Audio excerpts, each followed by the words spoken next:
$400. That is the number sitting in your savings account at 23. Not $400,000, not $4,000, $400. And on a Thursday night in your apartment, the one with the thin walls and the neighbor who plays music until 2 a.m., you open your phone and you watch a 90-second video about old money. Not new money, not hustle money, not the money that gets announced on Instagram with a lease agreement disguised as an achievement. Old money, the kind that doesn't perform, the kind that compounds in the background of a quiet life, while everyone else is busy filming theirs. You watch the video twice. You don't comment, you don't share it. You put your phone down and you sit with something uncomfortable. The uncomfortable thing is this: the rules exist. They have always existed, and nobody in your life ever handed them to you. The first silence is the moment you realize the feed was never going to give you this. The algorithm that has been running your financial life for the past 3 years was not built to make you wealthy. It was built to make you spend. Every piece of content you consumed about money in 2026, the 30-second clips, the transformation reels, the before and after net worth reveals, every single one of them existed inside an incentive structure that got paid when you felt behind. The machine does not profit from your financial stability. The machine profits from the gap between where you are and where the screen tells you you should be, and you have been living inside that gap, buying into it, literally. The BNPL plan you forgot you opened, the subscription that renewed without triggering a thought, the jacket that cost $280 and represented something you saw in a video that had 3 million views. The machine didn't sell you the jacket. The machine sold you the feeling of arrival. And arrival, it turns out, has a monthly payment attached. Old money never arrived. Old money was always already there. Quiet, still, compounding. That is the first rule you write down. The first rule: real wealth does not announce itself. It accumulates in the silence between decisions. You are 23. You have $400. You have no inheritance. You have no mentor. You have a phone, a spreadsheet, and a Thursday night with nowhere to be. That is enough. That has always been enough. The old money families didn't start with dynasties. They started with a single generation that understood something the people around them did not. That money is not for spending towards status. Money is for converting into assets that produce more money. That is the complete and entire secret. It is not complicated. It is just invisible inside an economy designed to keep it that way. You open a spreadsheet. Not an app, not a platform with a clean UI and a dopamine loop engineered into the notification system. A spreadsheet, rows and columns, income, fixed costs, variable costs, debt, interest rates. What you actually spent last month versus what you thought you spent. The gap between those two numbers is not small. You sit with it, you don't post it, you don't show anyone. You just let the math be what it is. Uncomfortable, honest, yours. The second silence is what you stop buying before you stop wanting it. Old money rule number 2 does not feel like a rule at first. It feels like deprivation. It feels like saying no to the dinner, the trip, the upgrade, the version of yourself that the feed keeps insisting you should already be. But the rule is older than the feed. The rule predates Instagram, predates credit cards, predates the entire architecture of modern consumer debt. The second rule: never spend money to signal wealth to people who don't have it, in exchange for a feeling that doesn't last. You start small. You automate $350 a month into a high-yield savings account the day after your paycheck arrives. Before rent feels comfortable, before discretionary spending begins, before your brain has the chance to negotiate with itself about whether this month is the right month. The behavior is automated because willpower is a resource that depletes. The system runs whether you feel motivated or not. And in the first month, you do not feel motivated. You feel the friction of every no. The dinner you didn't go to. The thing you put back on the shelf. The version of yourself you decided not to purchase. 3 months in, your friends notice something they cannot name. You are the same person. Same clothes, same apartment, same car, with the slow leak in the back left tire. But you are less available. Not cold, not distant, just less present at every occasion that costs $90 you didn't budget for. Someone asks if you're okay, you say you're fine, just busy. That is partially true. You are busy building something that does not yet have a shape visible to anyone else, including yourself.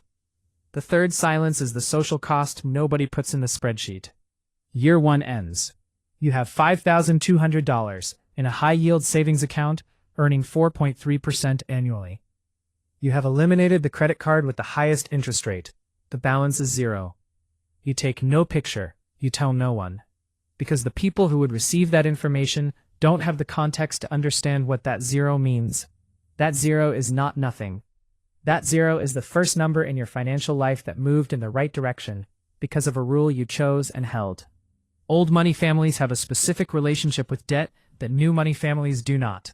New money borrows to look wealthy. Old money avoids borrowing for anything that depreciates. The distinction sounds simple. It restructures everything. The car you were going to finance, you don't. You drive the one you have until the math changes. The apartment upgrade you were considering, you don't. You stay in the thin-walled one for another year and redirect the difference. Each of these decisions is invisible to everyone around you. Each of them is compounding. The fourth silence is the year your money starts to feel different.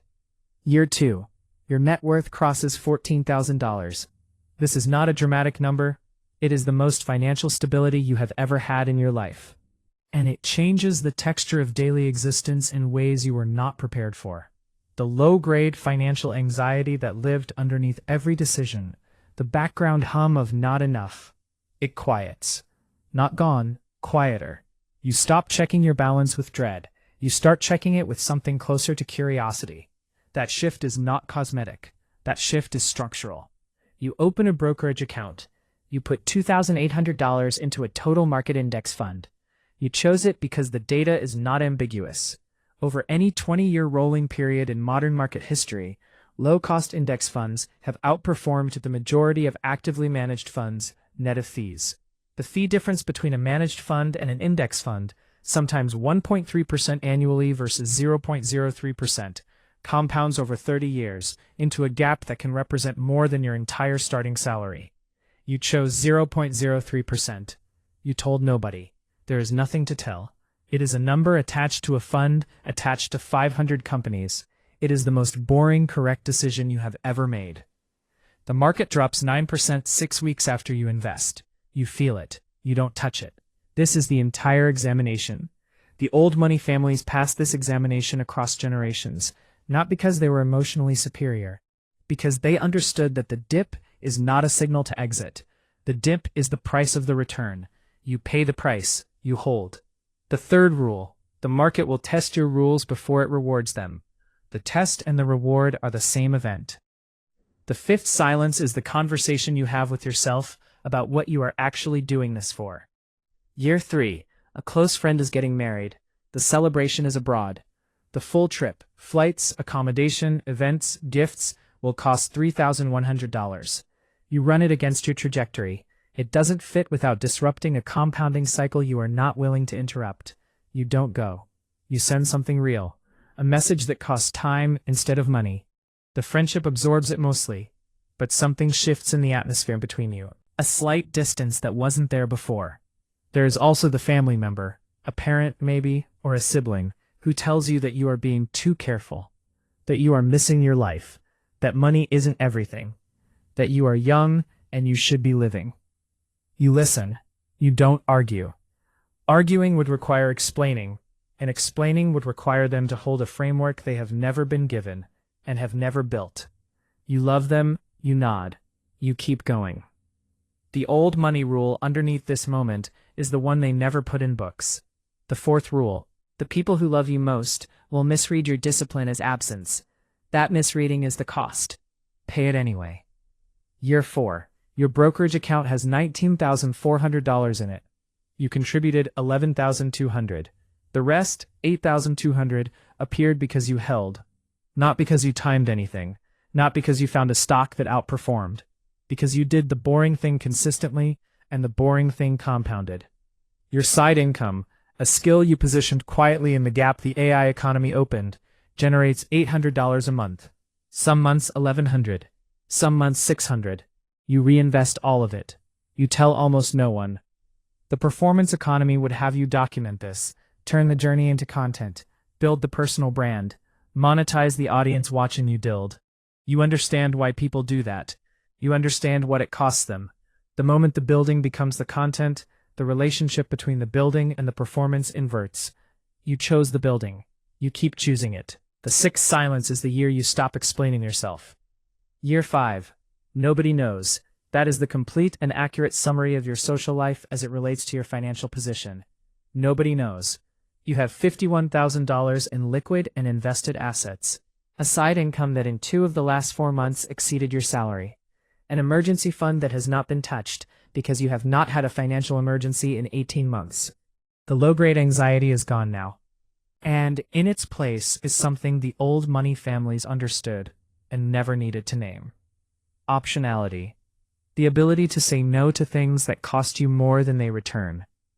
The ability to make decisions from a position of sufficiency rather than desperation.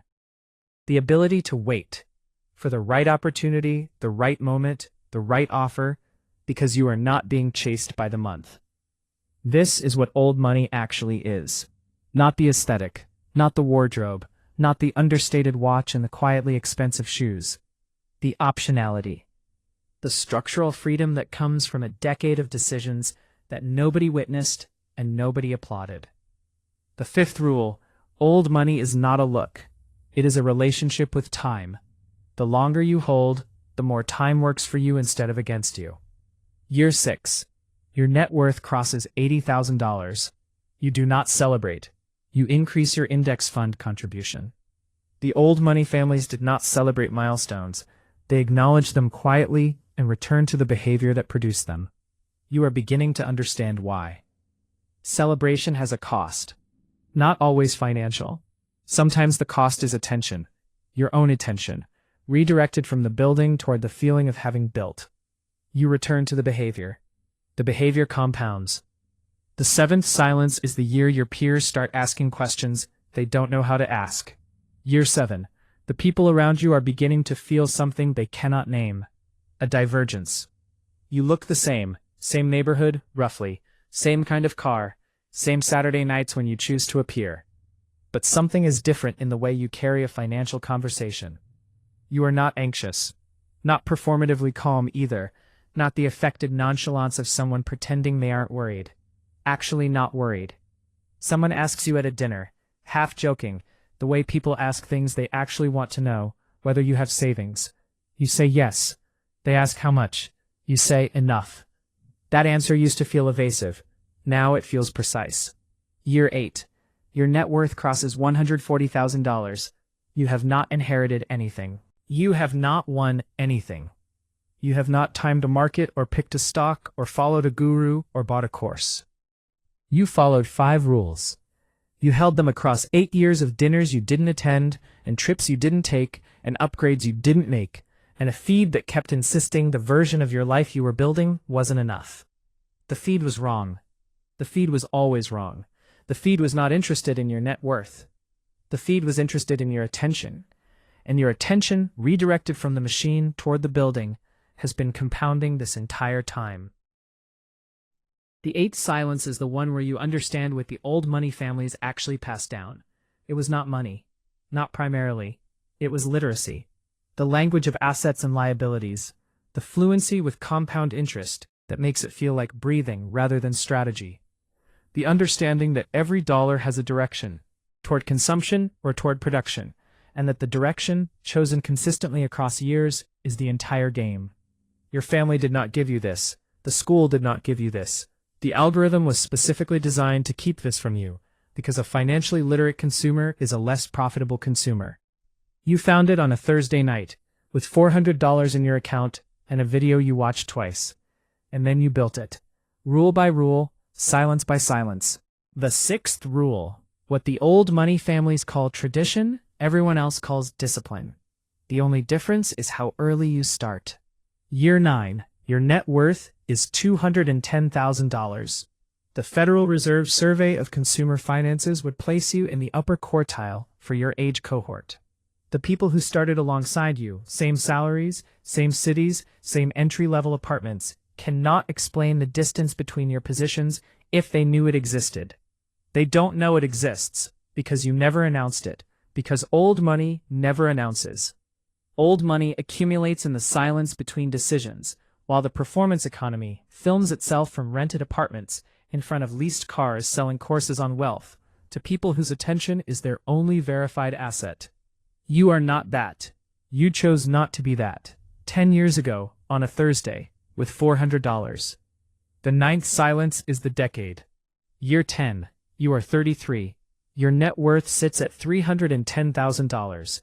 At a 4% annual withdrawal rate, the figure retirement researchers use as a sustainable draw. That portfolio generates $12,400 a year. That is not freedom from work, but it is freedom from desperation. Freedom from the anxiety that runs underneath every financial decision when the number is not enough. Freedom from the machine that fed on that anxiety for a decade and produced nothing for you in return. You pick up your phone. It is a Thursday night. The feed is still there. Same feed. Someone wearing something in a video that is accumulating views. The caption is a lifestyle. The checkout is 3 taps away. The version of you that lives inside that loop. Still performing, still spending toward arrival. Still funding the gap between where you are and where the screen says you should be. That version still exists in the algorithm. Waiting. You close the app, you open your brokerage account instead. The number is not dramatic. It never was. It is just a number that is larger than it was last month. Larger than it was last year. Compounding quietly in the background of a life that nobody filmed and nobody needed to. That was the number on a Thursday night 10 years ago. It was not nothing. It was the first silence. And everything that followed was just you learning to hold it.